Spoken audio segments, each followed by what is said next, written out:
do. Okay. You can step right over here. Grab it. We're going to grab a basket, 2 hands.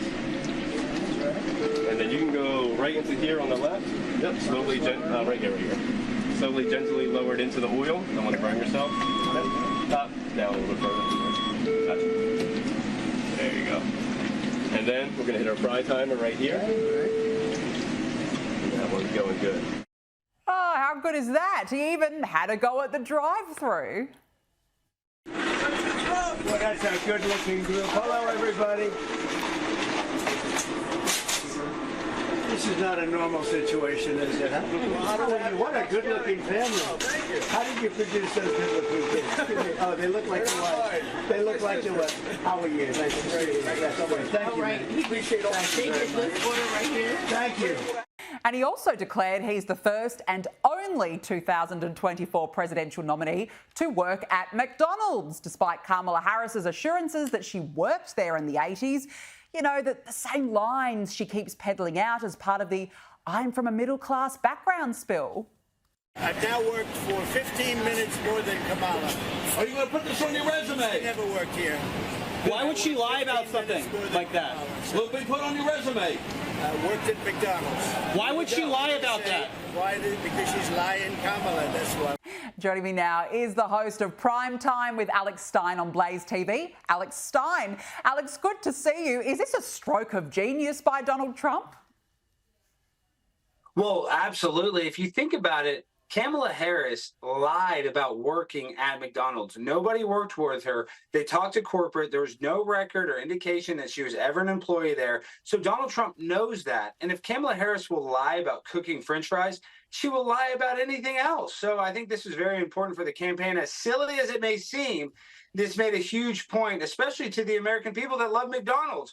Donald Trump is a man of the people, and he's not afraid of a Big Mac or a large order of French fries. Absolutely. It was so good to just see him out there. He doesn't care, and I just think it's brilliant. Now, Donald Trump is calling for CBS to have its licence pulled over Kamala Harris's recent interview, of course, with 60 Minutes, claiming it was edited to make her look good. This is what he said. She gives an answer that shows that she's dumb or incompetent or something wrong with her. It's so bad that the people at CBS say, we're not going to do a little editing, like the word "the," make it there, something. You understand? They take the whole ridiculous answer out, and it was a long answer, and replace it with a much shorter answer that she did having to do with a totally different subject, which also didn't make sense. Alex, why won't CBS just release the unedited tapes? Well, the left-wing media here in America hates Donald Trump. Yeah, Donald Trump had a show called The Apprentice that was #1. I mean, Donald Trump was loved by rappers, by actors, by professional athletes.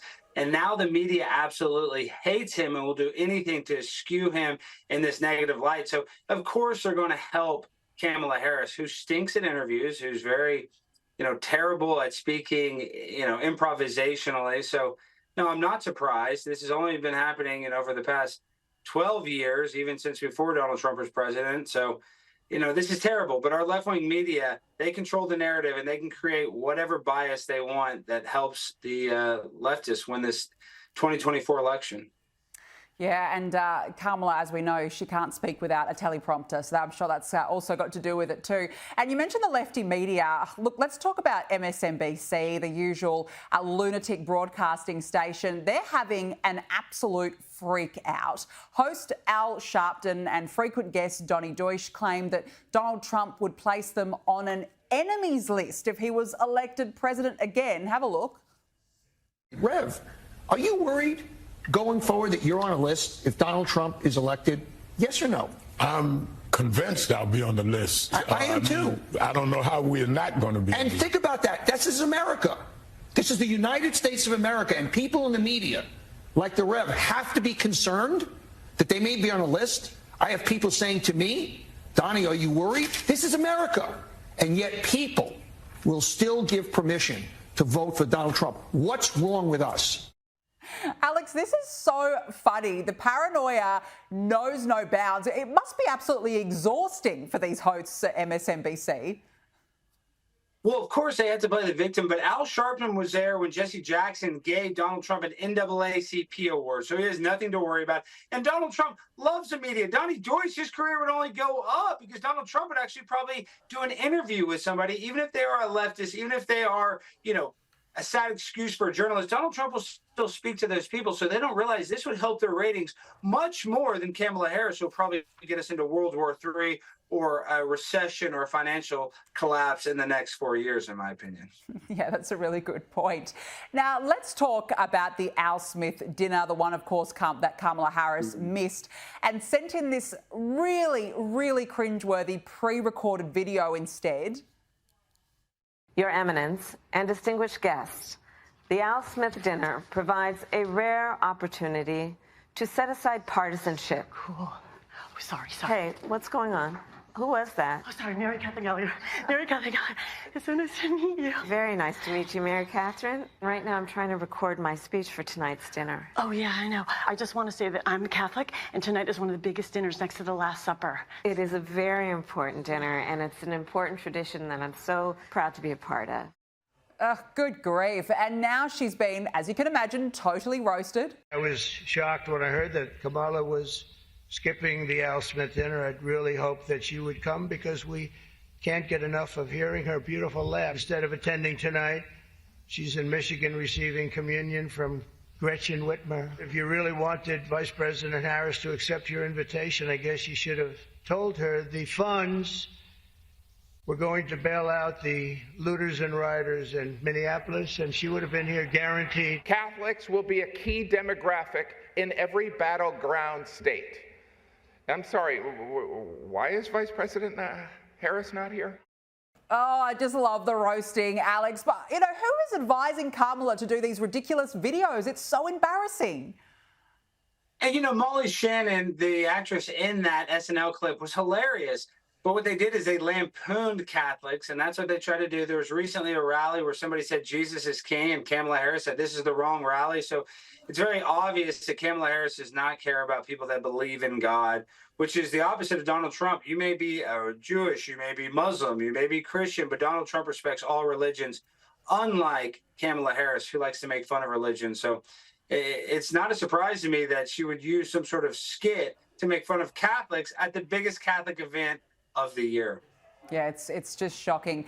Now, this is fascinating because US Bachelorette contestant Josh Seater has revealed to you personally, he came out and said that he's pretended to be trans for 5 to 6 months before revealing that gender transition was nothing more than a social experiment to expose woke culture. Here is your chat with him.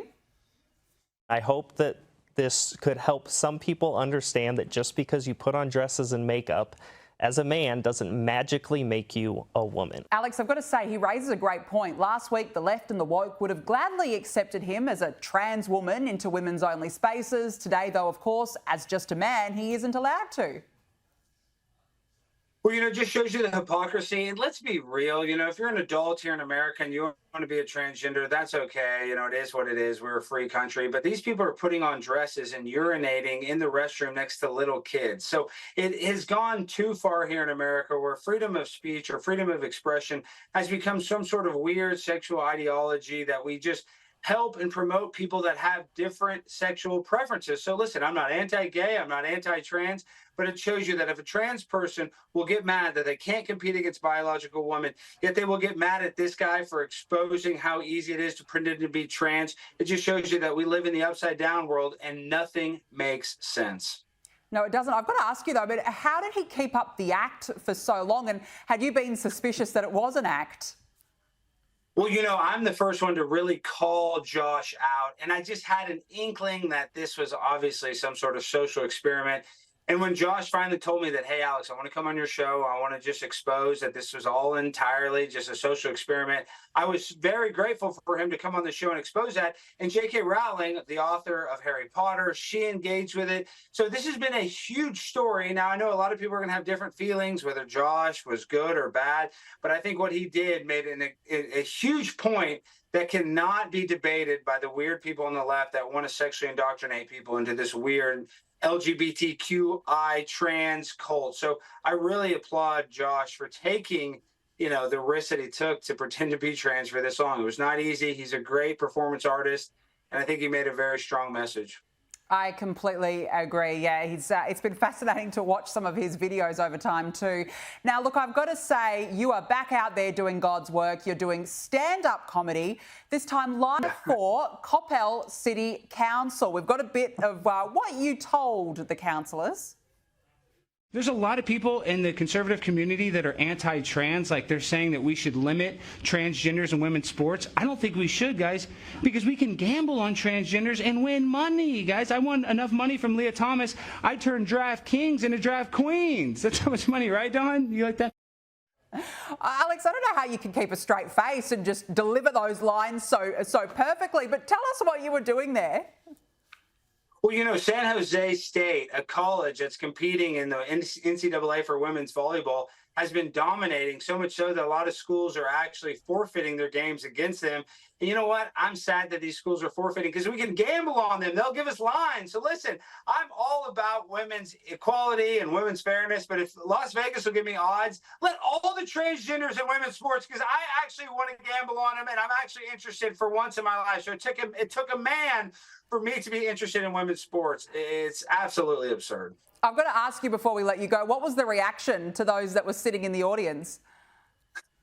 Not good. When I go to these public meetings, everybody's so uptight, everybody's so negative, that when I do these things, you would think that people would laugh and enjoy them. But sadly, because America is so messed up, everybody's at these meetings, on edge. So I wish people would laugh, but they never laugh at the meetings. They always laugh when they watch it after the fact. You are brilliant. Alex Stein, good to see you again. Thanks for joining us on the show. Always a pleasure. Thank you for having me.